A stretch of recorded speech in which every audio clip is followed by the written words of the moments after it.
Amigos, continuamos con nuestro compartir. Ahora se une a nuestra mesa Wanda del Valle, candidata por el precinto 38 para representante por el Partido Nuevo Progresista, y continúa la licenciada Zoe Lavoy. Se une el compañero y amigo, el licenciado Eddie López, analista del Partido Popular Democrático. Buenas tardes, Jorge. Buenas tardes a Zulma. Buenas tardes a Wanda y a Zoe también.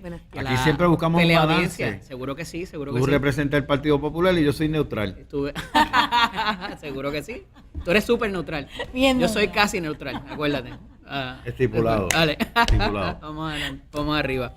Mira, escuchaba a los compañeros, de verdad que pues ciertamente estaba ahí la percepción que traes de la gente, ¿verdad?, con quien te encuentras y lo que pasa dentro del cuerpo legislativo y pues ciertamente hay que tratar de cerrar esa brecha entre la percepción y lo que pasa realmente. Sí, lamentablemente ellos partieron, se fueron. Pero recibo un mensaje de texto, 2 mensajes de texto, que me dice: Jorge, que no disimulen que son parte de la mogolla que tenemos hoy en día. Y eso es precisamente lo que yo les estaba diciendo a ellos. O sea, tú no puedes ser responsable de las acciones del 100% de que tome todo el mundo. Por eso es que tú tienes que asumir, y se lo digo a los que son candidatos a la legislatura ahora, porque nosotros el pueblo nos damos cuenta de eso. Tú tienes que asumir posiciones a veces verticales. Yo sé que hay otras por compromiso de plataforma que tú las tienes que seguir, te guste o no te guste, porque corriste bajo eso. Pero en el transcurso ocurren una serie de cosas. No las tienes que entrar en una pelea pública, obviamente, pero en privado, pero que siempre se reconozca entre tus pares, y es lo que nos vamos a fijar nosotros, el pueblo, que tú has sido una persona vertical y has mantenido tus principios. Tú no le vendes tus principios a nadie.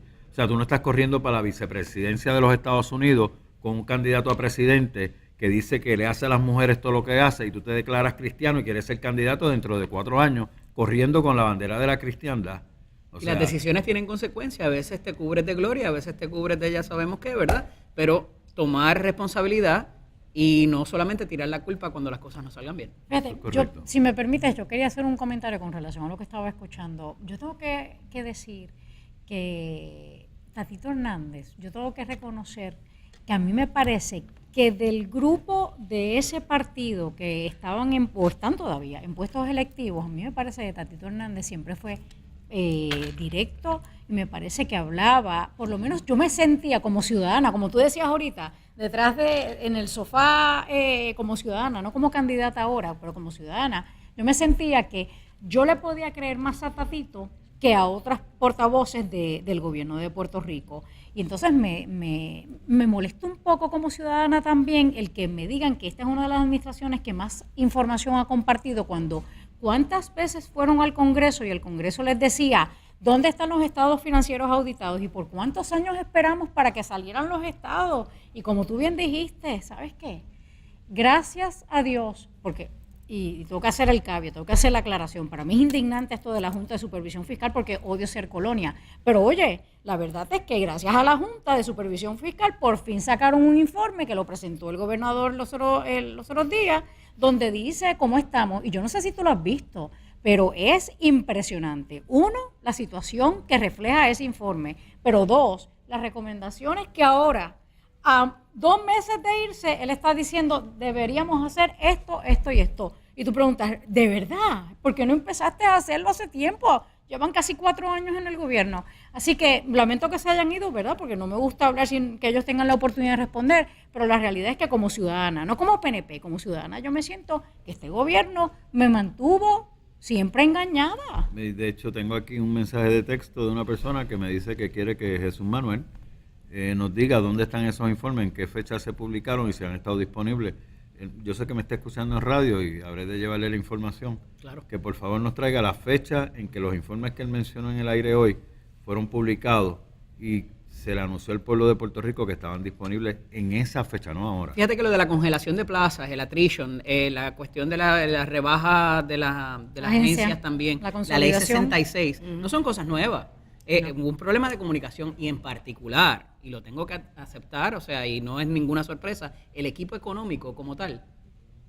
No voy a pasar revistas sobre sus ejecutorias, ¿verdad? O lo que hicieron o lo dejaron de hacer, pero no comunicaron bien. Esa fue una de las peores, de las peores fallas en la cuestión, ¿verdad?, en la ejecutoria, y respectivo de la nota que le vayas a dar, la cuestión de cómo comunicaban y qué era lo que se iba a hacer y cuál era el norte, y si a eso lo complicas con otros problemas en otras, ¿verdad?, que se encontraron sobre la marcha, pues ciertamente es una receta fatal. Y entonces se crea la desconfianza de la persona que está allá afuera mirando. Y entonces, inclusive parecería que lo tocaron también, que ejecutivo y legislativo no había ningún tipo de comunicación. ¿Cierto? Parecería todo lo contrario. Yo soy quien te estoy poniendo el pie para que te caiga. Y eso es triste, ¿verdad? Y en una coyuntura tan difícil económicamente, pues, evidentemente el sinsabor que dejó fue... mencionaron todas, y tú lo has mencionado ya unas cuantas veces, la palabra comunicación, la falta de comunicación. Te pregunto a ti, esa falta de comunicación la había en la Cámara de Representantes cuando estos representantes le votaron en contra a esta serie de medidas que el señor gobernador presentó. Pues mira, eso fue en etapas. ¿Falta de comunicación? Se dio, sí. ¿O es por falta de ideología? Se dio y se dio en etapas. ¿O es por falta de poder? ¿O es por falta de protagonismo? ¿O es por falta de quererme proyectar porque en el futuro yo soy el que quiero estar ahí? Voy a ir más lejos. No le puedes echar la culpa completa a los disidentes. Yo no he hecho a los disidentes. Bueno, a alguien, no te estoy tomando a ti como ejemplo. En un momento dado, a estos disidentes, a estos representantes, tenían la mejor intención. De hecho, votaron a favor de muchas de las medidas del gobernador. Pero el equipo económico no le daba la información que necesitaba para poder llevar a cabo su labor legislativa. Y en un momento dijeron, mira, hasta aquí, o sea, que yo no te voy a aprobar más nada. Esa es la razón. Claro, es la misma falta de comunicación dentro del núcleo legislativo ejecutivo que causó muchas de las determinaciones. Que tengan situaciones ideológicas parecidas es incidental. Eso fue luego, como te digo, por etapas, pero la falta de comunicación estuvo desde un principio hasta el final. Verdaderamente dígame, yo no sé, no entiendo, yo soy contable en una agencia de gobierno y con esto de los informes financieros que no salían y nosotros no entendíamos cómo a nosotros nos ajoran, porque a nosotros cuando llega el 30 de junio, los contables, yo tengo que darle 1000 respetos a los contables de cada agencia del gobierno, que se tienen que movilizar y que nosotros pasamos horas, no las 7 horas y media que se trabajan hasta largas horas de la noche para sacar esos informes financieros. Y entonces pasan años y el gobierno sigue diciendo y echándole la culpa, porque es que la culpa es ajena. Entonces hemos perdido de perspectiva. Entonces es más fácil decir, no es que la agencia tal no me mandó el informe, no es que tengo el informe financiero. Mire, la realidad no me gusta lo que hay ahí. Es que no me gusta lo que estoy viendo. O realmente esos informes son reales, no están maquillados. Es que la falta de información, yo creo que hubo entre las agencias, el legislativo, eso se proyectó a la gente. Y entonces el problema es que el pueblo puertorriqueño pierde todo, aún más, porque, oye, no podemos decir que la gente se siente con un poco de resentimiento contra el gobierno por esta administración solamente, pero esta administración se encargó de aumentar esa falta de credibilidad y, tú sabes, a un exponente increíble. Que veníamos arrastrándola. Pero no solamente aquí en Puerto Rico, porque entonces también nos afectó la credibilidad allá afuera. Así que me parece que, yo creo, Jorge, que al fin y al cabo, y como tú bien lo dices aquí constantemente, el 8 de noviembre, cada elector y cada electora tiene que asumir una responsabilidad, pero de verdad asumirla, evaluar cada candidato y cada candidata, y entonces dar su voto y darle el voto a aquellas personas que en verdad entiendan que pueden hacer el trabajo. Y después, como me han dicho a mí en la caminata,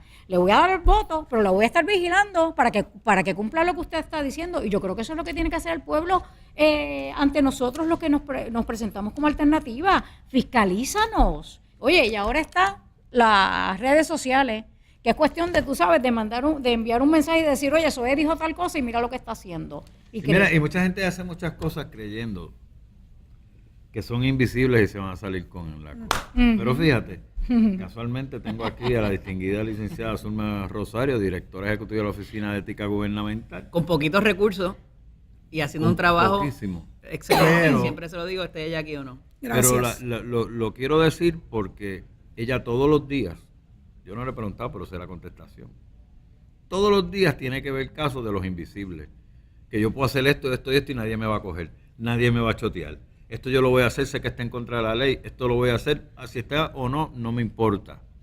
Todos los días te tienen que llegar montones de casos y tienes montones de investigaciones. Tenemos 1.200 investigaciones activas. en esta época, ¿verdad?, de elecciones aumentan vertiginosamente, algunas con razón, otras por mera politiquería. Y nosotros pues siempre hemos dicho a las personas que se comunican con la oficina que vengan con la verdad, que no traten de utilizar a la oficina como un foro para de alguna forma denigrar al oponente político, porque esa no es la posición de la oficina y lo que nos hacen hacer es perder el tiempo. ¿Y 1.200 investigaciones con un crew de cuánto? ¿De cuántas personas? 10 abogados. Estamos hablando de mínimo 120 casos por abogado. Es complicado porque la Oficina de Ética es una agencia de ley y orden, es una agencia cuasi judicial. Nosotros tenemos que cumplir puntillosamente con el debido proceso de ley. Eso implica que para nosotros determinar si ese planteamiento que nos traen tiene mérito, hay que investigar, hay que buscar testigos, hay que buscar documentos, hay que validarlos para verdaderamente determinar si ha habido o no una violación que se estaba implicando. Eso toma tiempo.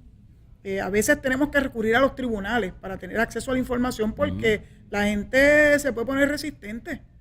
Y en esa resistencia pues uno tiene que ir todavía más allá para poder tener acceso a la información, que al fin y a la postre hay un dicho muy nuestro: el que no tiene hecha no tiene sospecha. Mire, señor, si usted está en orden, pues mire, brinde toda la información, pero cuando empiezan a ocultar información, cuando empiezan a traquetear con los testigos, ya le están dando un mensaje poderoso a la oficina. Entonces hay que profundizar la investigación. Y que algo que pueda haber sido un oversight, a lo mejor se entiende que hubo intención, ¿verdad? Es mucho más difícil a los políticos. La Oficina de Ética por muchos años pues trató de no bregar mucho con los políticos. Y cuando yo llegué le dije, le voy a decir una cosa: los políticos, particularmente los que son elegidos por el pueblo, son servidores públicos y tienen una tendencia a meterse en lío, y son los más visibles. La oficina no se puede hacer de la vista larga. La oficina tiene que estar ahí de forma preventiva para poderle decir a ellos: las reglas de juego en el servicio público son estas. Aún estando tú en la rama legislativa, ustedes saben que los que van para la rama legislativa se rigen por sus particulares códigos de ética, pero la ética es la ética, es la ética. Llámese el código de ética de la Cámara o del Senado, es la ética. Y hay mucha preocupación de la gente que esas comisiones de ética de la legislatura no están cumpliendo su propósito. Lo hemos visto en estos últimos días. Exacto, estos últimos días. Aquí tengo yo la lista, que ahorita vamos a compartir con la licenciada. Entonces lo triste es que pagamos los platos rotos nosotros porque oyen ética y piensan que es la oficina de ética. Pero ustedes no le metieron mano a fulano, a sultano, pereceo. No tengo jurisdicción. Aunque ya le he anticipado, se lo dije a Jorge y lo he dicho públicamente, porque me han lanzado el reto. La oficina está haciendo un estudio, está muy adelantado, de cuán cierto es esa postura de que la Constitución, por razón de la separación de poderes, impide que nadie más que no sean los propios legisladores sean los jueces de sus propios miembros. Lo que hemos encontrado es que eso no es cierto. Eso no es lo que dice la Constitución. Eso es una interpretación muy y eso para el aspecto, muy acomodaticia. Y eso para el aspecto procesal, porque para el aspecto investigativo nada los detendría evidentemente, y ni hacer un referido a quien sí tenga, porque ya mirándolo más adelante, luego de un proceso tendría que haber algún otro proceso también en caso de que vaya a enjuiciarse o sacarlo del cuerpo, que eso sí, pues tendría que ser quizás. Ya, claro, pero eso es ya el resultado final. Claro. Exacto. Por eso, pero las etapas previas. Claro, y lo que se consiga de esa investigación, pues obviamente pues se refiere, claro, y ya van a tener que actuar. Pero es importante que lo que dice la Constitución es de la capacidad legal. La capacidad legal de un legislador es que tenga la edad mínima, ¿okay?, que cumpla con los requisitos que dice la Constitución. Yo fui al diario de sesiones y esa interpretación que le han dado de que nosotros no nadie de afuera nos puede tocar, no es precisamente así. Y además que ellos mismos, mira qué interesante, cuando se crea la oficina en el 85, la propia legislatura se sometió voluntariamente a la jurisdicción de la oficina con los informes financieros. Claro, porque sí. Bueno, pues vamos a ver si hay voluntad, porque de la misma forma que se sometieron voluntariamente a los informes financieros, sométanse voluntariamente a los procesos investigativos. Sí, porque no es meramente la etapa como candidato. Ya siendo funcionario público, tienen que los assets que tengan, las deudas. Son los informes financieros. Es un reto son full bien blast. Entonces, para eso sí, pero para lo otro no. Por o sea, eso. Ahí Así que pues vamos a ver qué ocurre. una brecha interesante. Si usted llega a haber dicho eso antes, ya lo hubiesen eliminado la agencia.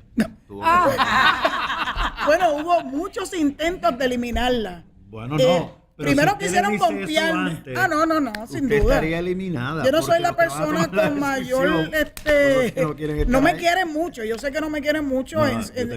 Yo sé que sí. El pueblo de Puerto Rico, gracias a Dios por el apoyo. Pero hay muchas personas que no quieren, no a Zulma, a la oficina de ética, porque sienten que somos invasivos. Bueno, nosotros tenemos que hacer nuestro trabajo.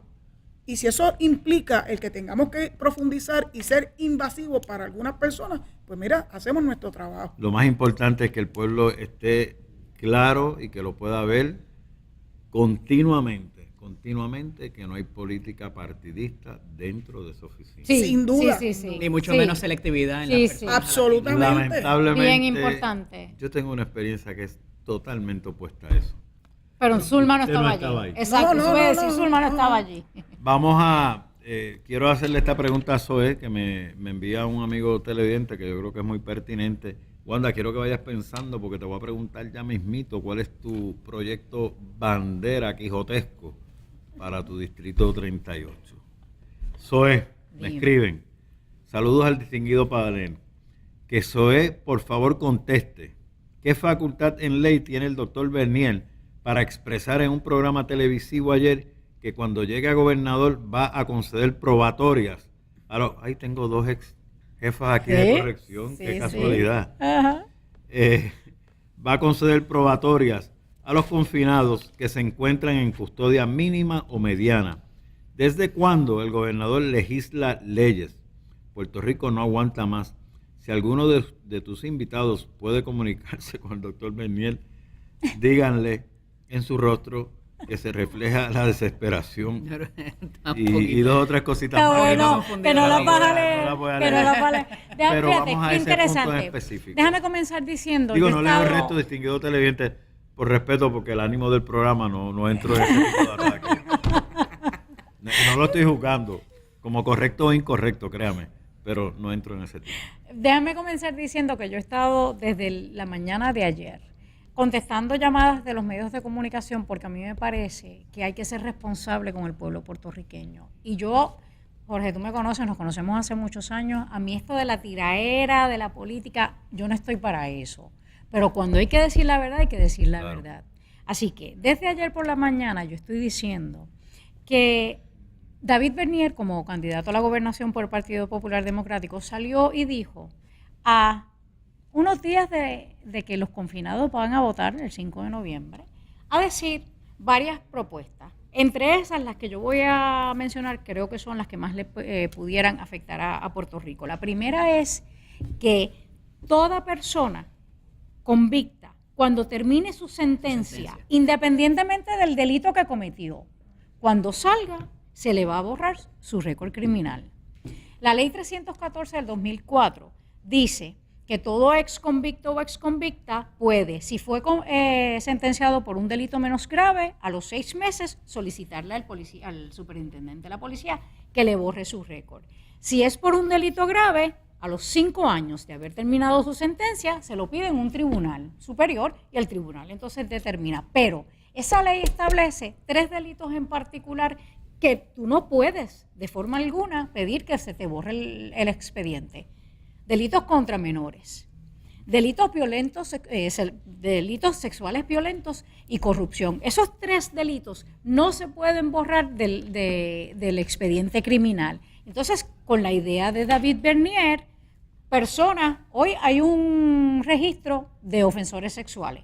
Si tú borras el expediente criminal de un ofensor sexual cuando salga, que es lo que David Bernier está sugiriendo, tú y yo no vamos a saber si el vecino que tenemos al lado es un ofensor sexual, porque ya ese registro no va a estar, y además de que yo no voy a saber si, ayer mismo en Dorado se le estaban radicando cargos a un señor por violar a una nena de 13 años.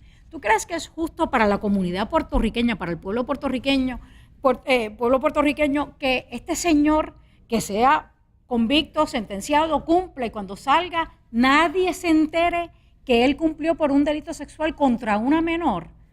Oye, yo creo en la segunda oportunidad, Jorge. Yo creo en la rehabilitación, pero yo definitivamente creo que cuando tú hablas de rehabilitación, vamos a presentar propuestas e iniciativas que no pongan en peligro la libre comunidad. Así que ese en particular creo que Bernier está completamente equivocado y yo no sé si es que no entiende el sistema correccional o lo entiende, pero quiere votos, y recordemos que los confinados y confinadas en Puerto Rico votan, más entonces los familiares, que en muchas ocasiones votan como el confinado o confinada le dice. Así que yo no sé si esto es desespero, buscando votos de algún lugar, pero creo que es irresponsable presentar esa alternativa. Creo que le haría un daño a Puerto Rico. Ayer la propuesta que presenta el doctor David Bernier tiene que ver con lo laboral. No entró en detalles de delitos específicos, ¿verdad? Mucho menos los sexuales. No creo que sea la línea que lleva la propuesta. Sí, un poco agilizar lo que la ley 314 trae, ¿verdad? Lo de los 6 meses y los 5 años, quizás para bajarlo en cuanto a tiempo o hacerlo automático, pero evidentemente hay unas cuestiones de peligrosidad que estoy completamente de acuerdo con la licenciada, de que, y más para el registro de ofensores sexuales. No creo que vaya por ahí la propuesta, estaba hablando más en términos de lo laboral y les adelanto que dentro de las mismas posturas del partido hay mucha gente que todavía no está de acuerdo con eso porque piensan de que, pues, no por el aspecto de la rehabilitación, sino porque, pues, yo necesito saber, o sea, si yo voy a emplear a esta persona en mi empresa y respectivo de que sea un delito sexual o no, o sea, pero delitos de fraude, ese tipo de cosas, entonces, pues, se crea la controversia entre la rehabilitación, si esa persona pagó a la sociedad y cumplió, ¿verdad?, por lo que hizo, pero yo quiero proteger mi familia, yo quiero proteger mi negocio. Y entonces, ella menciona ahí, entre otros delitos, el delito sexual. Tú tienes hijas menores de edad. ¿Te interesaría saber que el vecino que tienes donde te acabas de mudar fue convicto por abuso de menores? Hombre, pero claro, y más allá de eso... pero ¿te gustaría o tú entiendes que es una obligación? No, hay que saberlo, definitivamente, pero oye, tenemos que entrar en eso también porque hay gente en el registro de ofensores sexuales que tiene que ver también quizás con delitos de violencia doméstica y los incluyen ahí. Y hay que mirar eso bien, cómo se hace y no meter a todo el mundo en el mismo saco. No. Definitivamente. Yo creo que eso hay que revisarlo. Tiene que ser bien justo. Pero mi pregunta, porque yo tengo hijas también, aunque sean mayores, pero me gustaría saber, porque tengo nietos, que el que vive al lado, ¿quién es? Pero vuelvo y hago el hincapié. Esto estaba enmarcado en el aspecto laboral. Pero y todavía en el aspecto laboral te puedo hacer el argumento que está haciendo SOE. Yo quiero saber a quién yo le doy trabajo. Pero lo que pasa es que cuando a Bernier se le pregunta, pero ¿usted permitiría que se le borrara el expediente a una persona que violó? La contestación de David Bernier fue, no, porque esto es nada más para los que estén en mínima y en mediana. Hello. En mínima y en mediana tenemos violadores y tenemos ofensores sexuales de otro tipo y tenemos personas que han delinquido contra menores. O sea que la lógica de David a mí me parece o no entiende y está presentando una propuesta que no entiende que eso es peligroso, o otra vez lo está haciendo buscando votos y creo que es irresponsable hacer eso. Voy a ir a una pausa y cuando venga quiero que Zulma, que fue directora casualmente también de corrección, nos dé su opinión y usted vaya preparándose, Wanda, que estoy listo. Amigos, regresamos con ustedes en breve.